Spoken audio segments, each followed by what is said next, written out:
Alright, literary nerds, buckle up. Today we're diving into Ray Bradbury's A Sound of Thunder, a story where a butterfly takes down civilization faster than a bad internet connection. Ready? No? Well, too bad.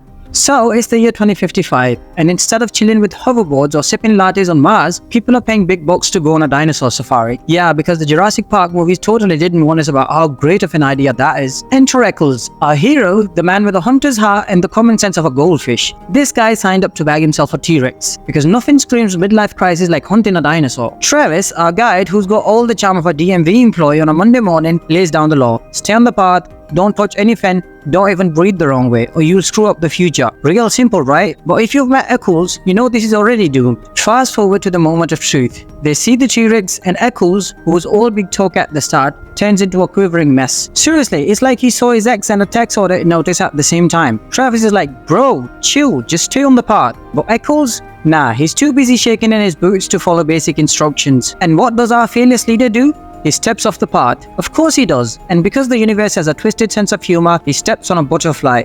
A freaking butterfly! Yup, that's the moment where everything goes from bad to, oh, we're completely screwed. And Eckels? He acts like he's just dropped his ice cream cone. Not like he's potentially ruined the space-time continuum. Real smooth, buddy. When they finally return to 2055, everything's gone to hell in a handbasket. The air smells funny, the language has turned into gibberish, and oh look, a fascist dictator is in charge now. And why? Because Eckels couldn't keep his clumsy feet off a damn insect. I mean, come on! One job, Eckels. You had one job! I haven't seen a blunder this epic since that time someone thought making another Transformers movie was a good idea. But let's not forget the dialogue in this gem of a story.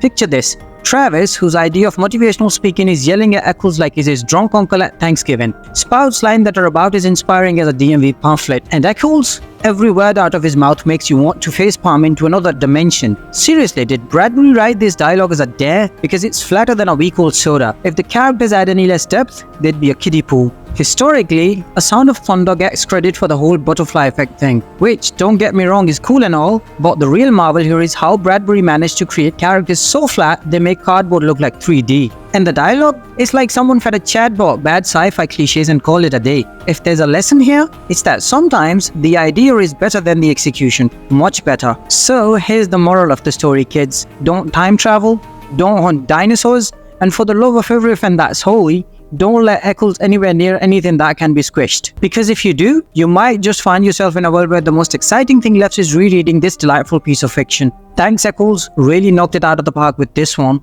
Don't forget to like, share and subscribe, unless you want to end up in a timeline where the only entertainment left is bad dialogue and character development that makes soap operas look like Shakespeare. See you in the next one, assuming Eckels hasn't stomped us out of existence.